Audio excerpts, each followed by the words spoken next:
التحويل مش عاجبك والأسعار بتزيد والعلف غالي، وكل يوم بيمر العيد بيقرب وانت خايف ما توصلش للميزان اللي انت عايزه. عندك عجول وعايز تسمنها وتطلعها على العيد، وخايف الموازين ما توصلش للأوزان اللي انت عايزها. لو عايز تعرف خطة التشطيب وتعمل ايه عشان تلحق تطلع في العيد الأوزان اللي انت عايزها، تابعنا لنهاية الفيديو وانت تعرف هتعمل ايه عشان توصل لهدفك قبل العيد.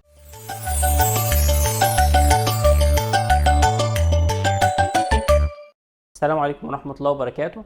معاكم الدكتور حمادة عريضة، استشاري تغذية الحيوان، وده فيديو جديد من سلسلة ما تربيش وخلاص. هنتكلم النهاردة ان شاء الله عن التشطيب، خطة التشطيب لعجول التسمين. لو انت عندك عجول تسمين وعايز توصل بيها للأوزان التسويقية اللي تحقق معاك هامش ربح عالي وعائد مجدي من دورة التسمين، او حتى لو عندك حيوانات انهت فترة حياتها الانتاجية او حيوانات مش بتعشر ومسمنها، لازم تتابع معانا لنهاية الفيديو عشان تعرف هتتصرف معاها ازاي، هتعلف ايه، هتأكل ايه، وبكام، عشان توصل للوزن التسويقي ان انت تبيع في العيد وانت مطمن وحاسس ان انت مرضي وفي عائد من عملية التسمين.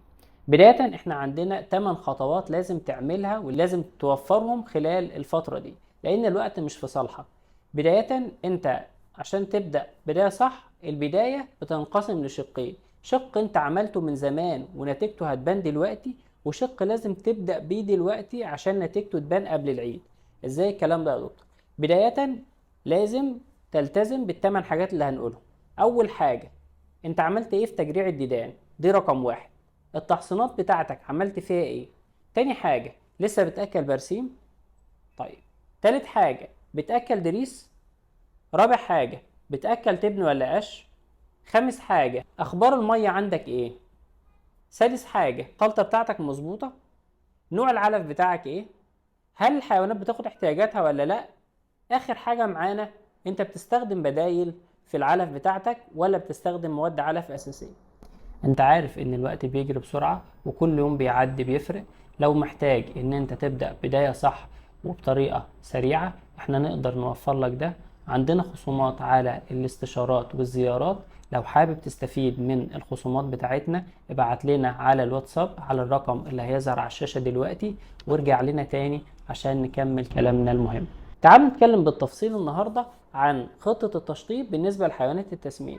زي ما قلنا، انت عندك حاجات المفروض ان انت عملتها قبل كده، زي تجريع الديدان والتحصين ضد الحمى القلاعية، وكمان التحصين دلوقتي للجلد العقدي. هتقول لي ده احنا ما عادش وقت عن العيد وخايف التحصينات.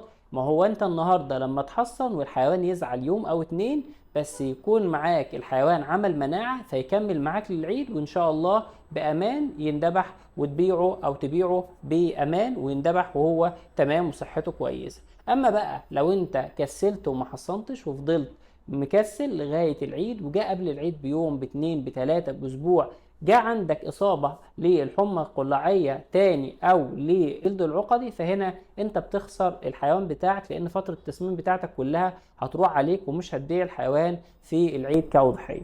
طيب، يبقى دي رقم واحد، ان انت لازم تكون جرعت للديدان، لازم تكون حصنت للحمى القلاعية والجلد العقدي عشان تأمن الحيوانات بتاعتك. طب لو انت ما حصنتش، ابدأ حصن دلوقتي. طيب لو انت مش مجرع للديدان، جرع تاني النهارده، لسه قدامك فرصة، لان جرعة الديدان بتبقى فترة الأمان بتاعتها، أو أغلب اللي موجود في السوق بيبقى فترة الأمان بتاعتها أو فترة السحب بتاعتها 45 يوم. ودلوقتي تلحق إن شاء الله إن أنت لو جرعت النهاردة قبل العيد إن شاء الله تكون اللحم خالي تماما من الإيه؟ من المادة اللي أنت مستخدمها في التجريع. يبقى لازم إن أنت تجرع، عشان الديدان بتاكل 20% من العلفة بتاعتك. 20% أنت بتخسرهم، الديدان بتستحوذ عليهم من العلف بتاعك.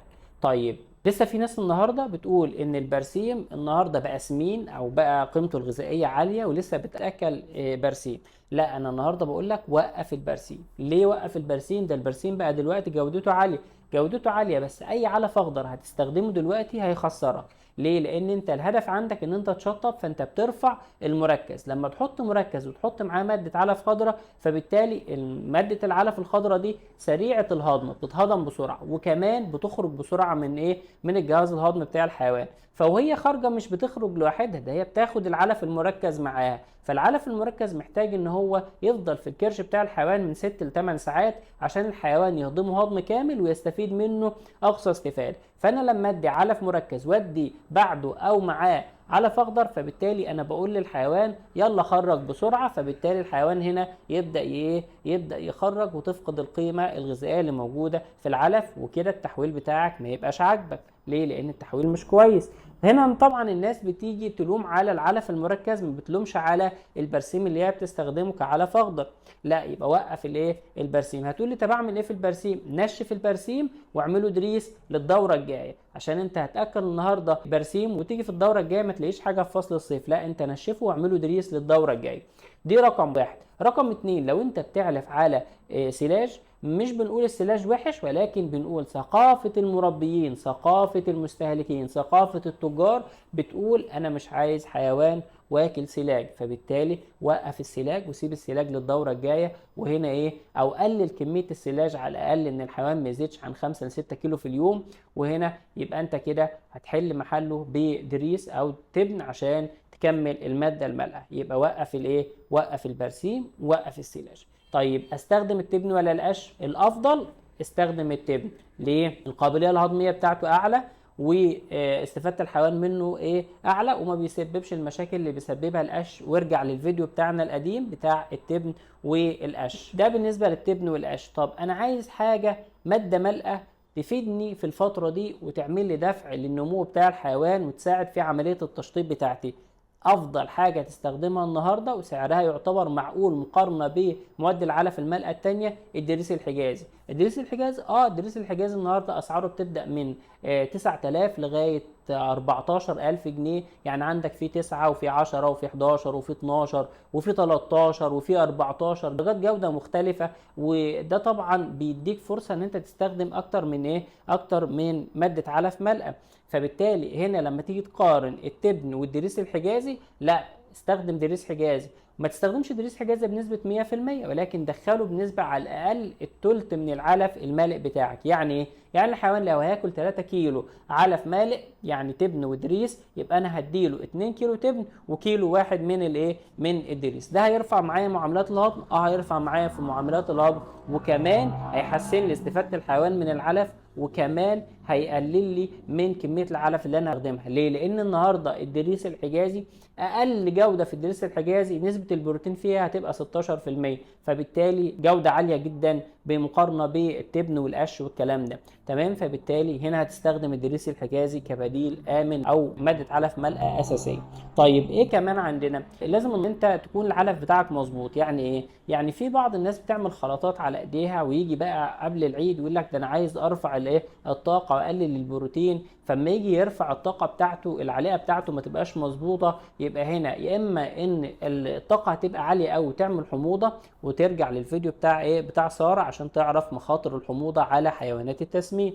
طيب لو ما حصلش حموضه او الطاقه عاليه وهو بيضيف بيكربونات مثلا بكميه كبيره ومضادات للحموضه كمان، ولكن هنا بقى بتيجي المشكله ان الحيوان ما حصلوش حموضه ولكن التسمين نفسه بقى سيء. يعني ايه؟ يعني جوده اللحمه هتبقى عندك سيئه، لان انت الطاقه ليها حدود والبروتين ليه حدود، وكل مرحله عمريه ليها احتياجات. فهنا مش هينفع عشوائي ان انت تعمل خلطه عشوائيه وتقول ده انا خلطه التشطيب بتاعتي الطاقه فيها عاليه عشان اقدر ان انا اشطب الحيوان كويس. هنا هترسب دهن كميه كبيره، وهنا هيبقى التسمين بتاعك مش جيد، وهنا طبعا الجوده بتاع اللحمه هتقل، وبناء عليه السعر هيقل.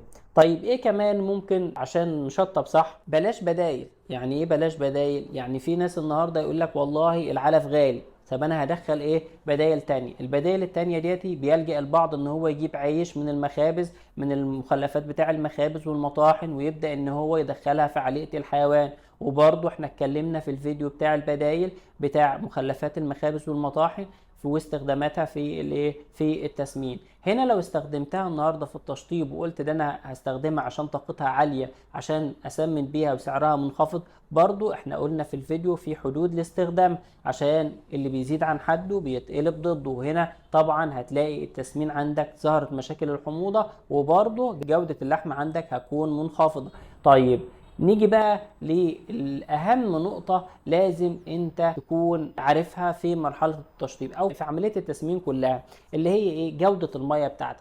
طب جودة المية دي هتأثر لي على العلف؟ ما احنا عملنا فيديو قبل كده وقلنا ان جودة المية بتوفر لي حوالي من 20 ل 25% من تكلفة التسمين. ازاي الكلام ده؟ هقول لك لان الحيوان لما ياخد احتياجاته من المية هيبقى المأكول بتاعه او هياكل كمية العلف بتاعته كلها، وبالتالي هو خد احتياجاته. كمان هيبقى الهضم عنده بكفاءة وما تظهرش عندك مشاكل الحموضة. وهنا الحيوان لما ياخد احتياجاته من المية هيبقى الهضم مظبوط والامتصاص مظبوط، وبرده معدلات النمو هتكون معدلات كويسة وترضيك. وهنا توصل لان انت يبقى التسمين بتاعك مظبوط والتشطيب بتاعك مظبوط باقل تكلفة، ويتحقق منه اعلى عائد او اعلى ربح ان شاء الله. لو وصلت معانا لنهاية الفيديو ما تنساش تدعمنا عشان نستمر ونقدر نجهز لك محتوى يفيدك، وما تنساش ما تربيش وخلاص.